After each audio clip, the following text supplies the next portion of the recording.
আন্তর্জাতিক যোগাযোগ এগুলোকে উনি ঠিকঠাক করে আজকে তো ঘোষণা দিয়েছেন উনি আসবেন, এবং এক পর্যায়ে উনি আবেগে কেঁদে ফেলেছেন। দিল্লির মাটিতে খুব অভাবনীয় একটি ঘটনা ঘটেছে। বাংলাদেশের নির্বাসিত প্রধানমন্ত্রী শেখ হাসিনা কার্যত বলা যায় একটা প্রেস কনফারেন্স করেছেন। আজকের এই যে প্রেস কনফারেন্স শেখ হাসিনা, এর আগে আমরা একটা পূর্বাপর বিশ্লেষণ করব যে এটি কি হওয়ার কথা ছিল আর কি হলো। আপনিও আমাদের অনুষ্ঠানে এবং বিভিন্ন অনুষ্ঠানে বলেছেন, পূর্বাভাস দিয়েছেন, এবং আজকে সেগুলো সত্য হয়ে গেল। এমনকি অনেক আওয়ামী লীগ করা, আপনি আজকে খানিক আগে একটা সোশ্যাল মিডিয়া স্ট্যাটাসও দিয়েছেন যে আওয়ামী লীগ যারা করেন তারাও বিশ্বাস করতে পারেননি যে আজকে কি ঘটবে। আমরা এই আলাপটা দিয়ে শুরু করতে চাই। অনেক অনেক ধন্যবাদ। দেখুন, আজকের থেকে আমরা কিন্তু একদম দৃশ্যত বাহ্যত সংবাদ সম্মেলন বলতে পারি না, এটা একেবারেই সংবাদ সম্মেলন ছিল। কারণ ওই সংবাদ সম্মেলনে শেখ হাসিনা 25টি প্রশ্নের জবাব দিয়েছেন। এবং আপনি তাদের কথা বলেন আওয়ামী লীগ করে, আসলে ওরা আওয়ামী লীগ করে না, ওরা আওয়ামী লীগের ভিতরে থেকে আওয়ামী লীগের ক্ষতি করে, আওয়ামী লীগের ক্ষতি করতে চায়। কারণ ওরা যে আসলে এই খন্দকার মোস্তাক তো আওয়ামী লীগেই ছিল, তাই না? তাহের উদ্দিন ঠাকুর আওয়ামী লীগেই ছিল। তো কাজে এইগুলো আওয়ামী লীগের ভিতরে থাকা, এরা আওয়ামী লীগের নিমক খেয়েছে 15 বছর, শেখ হাসিনার দয়া দাক্ষিণ্য ভোগ করেছে। এখন তারা উঠে পড়ে লেগেছিল যে আজকের সংবাদ সম্মেলনটাকে যে কোনো ভাবে ব্যর্থ করতে। কিন্তু আমরা কি দেখলাম, যে আমি আপনার এই অনুষ্ঠানে বলেছিলাম যে শেখ হাসিনা নিজামুদ্দিন আউলিয়ার মাজারে যাবেন, উনি তো বলেছেন না? বলেছেন। আমরা যা যা বলেছি সব উনি বলেছেন। তো আজকে যারা এতদিন বলল আওয়ামী লীগের ভেতরের লোক এবং আওয়ামী লীগের বাইরের লোক, শেখ হাসিনা মারা গেছেন, শেখ হাসিনা কথা বলতে পারেন না, শেখ হাসিনা সংবাদ সম্মেলন করবেন না, ভারত ওনাকে সংবাদ সম্মেলন করতে দিবে না, এসব বলেছেন। তো আজকে কি দেখলো তারা, যে ভারতের প্রত্যেকটি টেলিভিশন চ্যানেলে, সব টেলিভিশন চ্যানেলে লাইভ ব্রডকাস্ট হয়েছে শেখ হাসিনার এই সংবাদ সম্মেলন। সেটা কি ভারত সরকার না চাইলে হয়েছে? আমাকে আজকে সকাল 10টা থেকে একটানা ভারতীয় চ্যানেলে যেতে হচ্ছে, রাত 2টো পর্যন্ত আজকে যেতে হবে। কারণ তারা এটা নিয়ে আলোচনা করছে। কেন করছে? তাদের সরকার বাধা দিলে তারা করতো না। বা উনি যখন এই সংবাদ সম্মেলন করছেন তখন আমরা তো দেখেছি যে মাননীয় প্রধানমন্ত্রী তারেক রহমান তিনিও যুক্ত হয়ে সংবাদ সম্মেলনটা দেখেছেন, এটা আমার কাছে খুব ভালো লেগেছে। বা যখন ভারপ্রাপ্ত রাষ্ট্রপতি মিস্টার হাফিজ উনি যে বলেছেন যে শেখ হাসিনা আসলে উনি ঢাকায় দেখা করতে চান, আমরা তো এটাই দেখতে চাই। এটাই তো গণতন্ত্রের সৌন্দর্য। জামাত বা বাংলাদেশ বিরোধীরা যেটা বলে, যেটা চায়, সেটা তো বাংলাদেশকে ধ্বংস করার। আমি তো বলেছিলাম যে বাংলাদেশে তো রাজনৈতিক দল বললে দুটোই আছে, আওয়ামী লীগ এবং বিএনপি। এই জন্য দেশের গণতন্ত্রকে রক্ষা করার জন্য, এই দেশের অর্থনীতিকে ইউনূস যে ধ্বংস করেছে, এটাকে আবার ঘুরে দাঁড়ানোর জন্য দুই দলের একত্রিত হওয়া ছাড়া, অন্তর্ভুক্তিমূলক রাজনীতি ছাড়া তো এটা সম্ভব না। এবং সেই সূর্যটা আজকে উঠেছে সংবাদ সম্মেলনের মাধ্যমে। এখন শেখ হাসিনাকে আপনারা এতদিন বা সবাই দেখেছেন যে উনি সাক্ষাৎকার দিয়েছেন ইমেইলে বা কোনো একটি পত্রিকার সাথে, গণমাধ্যমের সাথে, রয়টার্স, উনি নাকি ফোনে কথা বলেছেন, আমরা তো শুনিনি। তো তখন তো অনেকে বলেছেন না এটা উনি কথা বলেনি, এটা ইমেইল। আজকে কি বলবে? আজকে তো জলযন্ত্র শেখ হাসিনা সংবাদ সম্মেলন করেছেন, 25টা প্রশ্নের জবাব দিয়েছেন। আজকে ওরা কি বলবে? বা আর কিছুদিন পর শেখ হাসিনা যখন ভিডিও সাক্ষাৎকার দেওয়া শুরু করবেন তখন তারা কি বলবেন? তো ওরা বা অন্যরা যে শেখ হাসিনা এটা কেন করেন না, শেখ হাসিনা সেটা কেন করেন না, তো এই জিনিসগুলোর আমি যখন দেখি আমি হাসি। কারণ শেখ হাসিনা তো ওদের মতো মোটা বুদ্ধি নিয়ে চলেন না। শেখ হাসিনা তো 20 বছর প্রধানমন্ত্রী ছিলেন। সেই শেখ হাসিনা জানেন কি করতে হবে। ওনার আন্তর্জাতিক যোগাযোগ এগুলোকে উনি ঠিকঠাক করে আজকে তো ঘোষণা দিয়েছেন উনি আসবেন, এবং এক পর্যায়ে উনি আবেগে কেঁদে ফেলেছেন। এই যে উনি কেঁদে ফেললেন, সেটা হলো এই জাতির জন্য যে ওনার ভালোবাসা, মমতা, সেই মমতারই তো বহিঃপ্রকাশ। কারণ শেখ হাসিনা তো অসম্ভব আবেগপূর্ণ একজন মানুষ। উনি তো এই দেশের জন্য, এই জাতির জন্য করেছেন, ভবিষ্যতেও করবেন। তো কাজেই আজকের সংবাদ সম্মেলন আমি এটাই বলবো যে বাংলাদেশের যে আমরা একটি ঘন অমানিসার মধ্যে পার করেছি 2 বছরের একটু বেশি সময়, সে অমানিসার অবসান ঘটতে যাচ্ছে। শেষ পর্যন্ত সুরঙ্গের শেষ প্রান্তে আলোর দিশা আমরা পেয়েছি, বা নতুন একটি বাংলাদেশের সূর্যোদয় ঘটেছে। আজকে এই সংবাদ সম্মেলনটা যখন হলো, তখন ভারতের মাটিতে রাজনীতি খুব গুরুত্বপূর্ণ একটি বিষয়। ভারতের মাটিতে রাজনীতি, আমি আবারও বাক্যটা বলছি, কদিন আগে খুব বেশি আলোচনা হলো যে ভারতের মাটিতে রাজনীতি করতে পারবেন না শেখ হাসিনা। আজকে কি হলো? এটি নিশ্চয়ই রাজনৈতিক কর্মসূচি বলবেন না, আপনি কি বলবেন? ভারত কি, আমি এটিকে 71-এর মতো সহযোগিতা করবার একটা চেষ্টা আমার কাছে মনে হচ্ছে, আপনি এটাকে কিভাবে মূল্যায়ন করবেন? এই প্রশ্নটা জবাব দেওয়ার আগে আরেকটা তথ্য দিব যে আজকের সংবাদ সম্মেলনে কিন্তু শুধু ভারতীয় গণমাধ্যম ছিল না। আজকের সংবাদ সম্মেলনে ওয়াল স্ট্রিট জার্নাল ছিল, নিউ ইয়র্ক টাইমস ছিল, ওয়াশিংটন পোস্ট ছিল, আর অসংখ্য আন্তর্জাতিক গণমাধ্যমের সাংবাদিকরা, ভারতীয় সাংবাদিক না, ওরা সাংবাদিক পাঠিয়েছেন এটাকে কাভার করার জন্য। তো শেখ হাসিনা ভারতের মাটিতে রাজনীতি করতে পারবেন না যারা বলছে, ভারতের পার্লামেন্টারি কমিটি বলছে পারেন না, মানে করতে পারেন না। তো সেটা তো মানা না মানা সরকারের ইচ্ছা।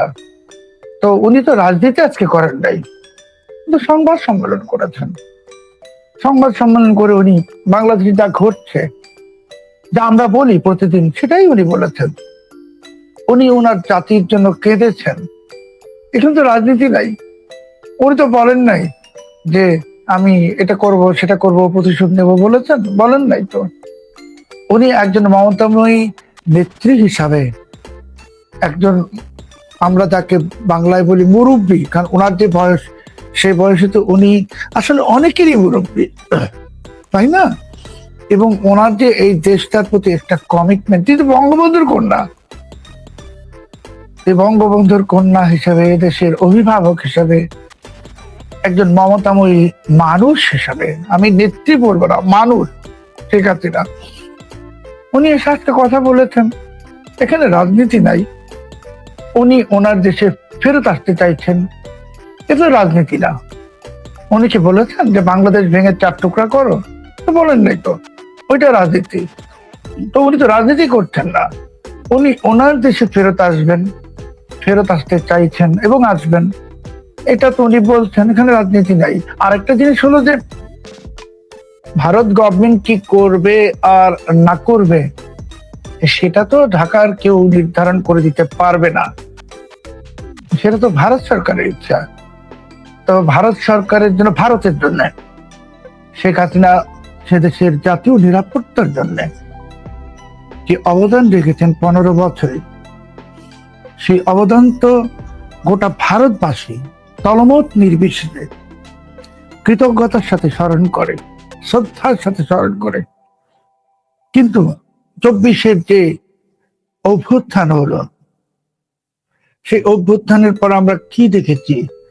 যে বাংলাদেশে ভারত বিরোধিতার, ভারতের ভেতরে নাশকতা চালানোর, ভারত ভেঙে দেওয়ার যে নানান কর্মতৎপরতার একটা চারণভূমিতে বাংলাদেশকে পরিণত করা হয়েছিল, যেটা শেখ হাসিনা হতে দেননি।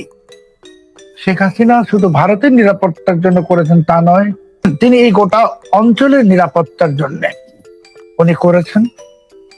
এবং শেখ হাসিনা তো দূরদর্শী, উনি তো জানেন কখন কোনটা কি করতে হবে।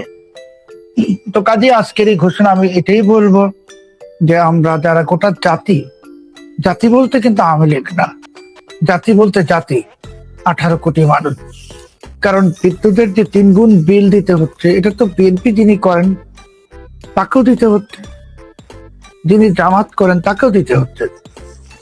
বিকেল 3টা পর্যন্ত যে চুলোয় গ্যাস থাকে না, এটা তো শুধু আওয়ামী লীগের লোকের জন্য না, সবার জন্য। কাঁচা বাজারে বা অন্য বাজারে গেলে যে জিনিসের দাম হু হু করে বাড়ছে, এটা কি শুধু 6-7 কোটি আওয়ামী লীগের জন্য?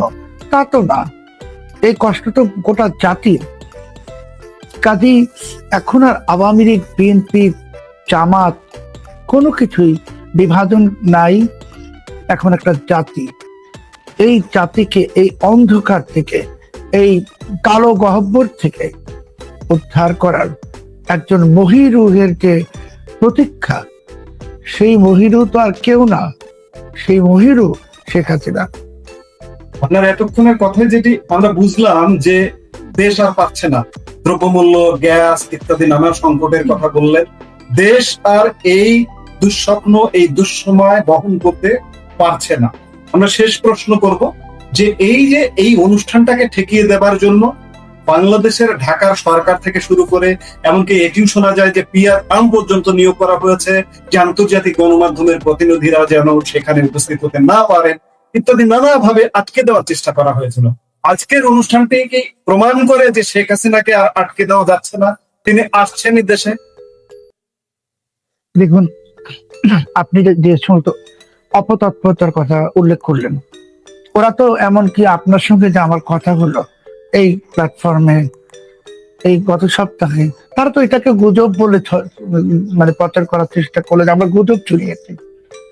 তো আজকে তো আমি আসলে এইভাবে প্রকাশ্যে একটা কথা বলতে পারছি না, যে ওরা তো আসলে আজকে ওদের লজ্জায় আত্মহত্যা করা উচিত, যে আমরা যা বলেছি সেটাই সত্যি।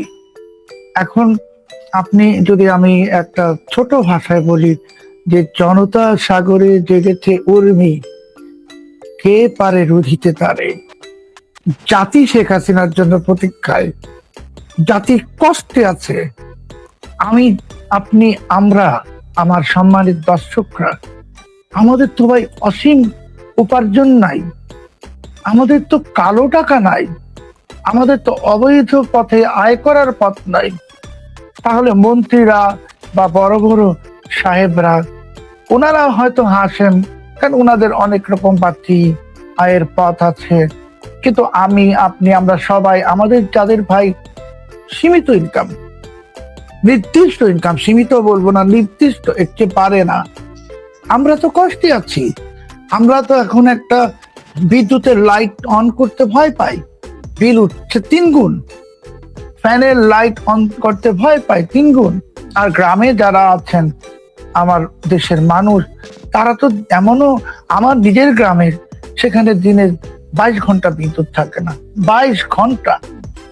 এই মানুষগুলো তো কষ্টে ভাই, বিদ্যুৎ থাকেন, শহরের চুলোতে গ্যাস নেই, গ্যাসের বিল তো নিচ্ছে, বিদ্যুতের বিল 3 গুণ নিচ্ছে, তারপরেও আবার বলে আমরা নাকি বিদ্যুৎ নিয়ে গুজব ছড়াচ্ছি। তো আপনি যখন মানুষকে, রাষ্ট্রযন্ত্র যখন মানুষকে পশুর মতো মনে করবে, মানে এই রাষ্ট্রযন্ত্রে, রাষ্ট্রের ক্ষমতায় যারা বসে আছেন, তারা আমাদেরকে জাস্ট পশু মনে করেন। তো আমরা বাঙালি জাতি কখনো পশু ছিলাম না, আমাদেরকে পাকিস্তানিরা পশু মনে করতো বলেই আমরা পাকিস্তানিদের বিরুদ্ধে অস্ত্র হাতে নিয়েছি, যুদ্ধ করেছি, হারিয়ে দিয়েছি। আমি তো 71 দেখেছি, আমি তো সেই 71-এর বিভীষিকা দেখেছি। আর 16 ডিসেম্বর কিভাবে পাকিস্তানি গুলো ইঁদুরের মতো মাথা নিচু করে আত্মসমর্পণ করতে গেছে, সেটাও দেখেছি। কাজে বাঙালি জাতিকে আপনারা অসম্মান করছেন, বাঙালি জাতিকে আপনারা অপমান করছেন, বাঙালি জাতিকে নিয়ে আপনারা মস্করা করছেন রাষ্ট্র ক্ষমতায় যারা। আপনারা কেন ভুলে যান যে এই বাঙালি ভাওয়াইয়া গান গায়, এই বাঙালি বাঁশি বাজায়, দোতরা বাজায়, এই বাঙালি প্রয়োজনে অস্ত্র হাতে তুলে নেয়। কাজেই আমরা বাঙালিরা জেগে উঠে গেছি, 18 কোটি বাঙালি জেগে উঠেছে। সেখানে কোনো দলীয় বিভাজন চলবে না। কারণ কি, যে এমন তো না যে যিনি আওয়ামী লীগ করেন তিনি বেশি বিল দিচ্ছেন, যিনি বিএনপি জামাত করেন দিচ্ছেন না। সবারই কষ্ট। হ্যাঁ, বিএনপি জামাতের যারা চাঁদাবাজির সঙ্গে জড়িত তাদের হয়তো কষ্ট হয় না, বাট ওই দলে চাঁদাবাজি ওই সব কাজ কয়জন করতে পারে? ওই দলের ভিতরে তো 1% 2% লোক ওই সুযোগ সুবিধা, বাকি সবাই তো ভুক্তভোগী। তো আমি বলবো যে অবহেলিত সমাজ, নিপীড়িত সমাজ, পদদলিত মানুষ বাঙালি, তারা জেগে উঠেছে, প্রতীক্ষার প্রহর গুনছে। তাদের নেত্রী, আমি নেত্রী বলবো না, তাদের অভিভাবক শেখ হাসিনা ফিরে আসবেন এবং এই ভেঙে যাওয়া, তুমড়ে মুচড়ে যাওয়া দেশটাকে তিনি আবার গড়ে তুলবেন এবং আবার আমরা বিশ্ববাসীর কাছে উন্নয়নের তারকা হিসাবে সম্মানের সাথে পরিচিত হব।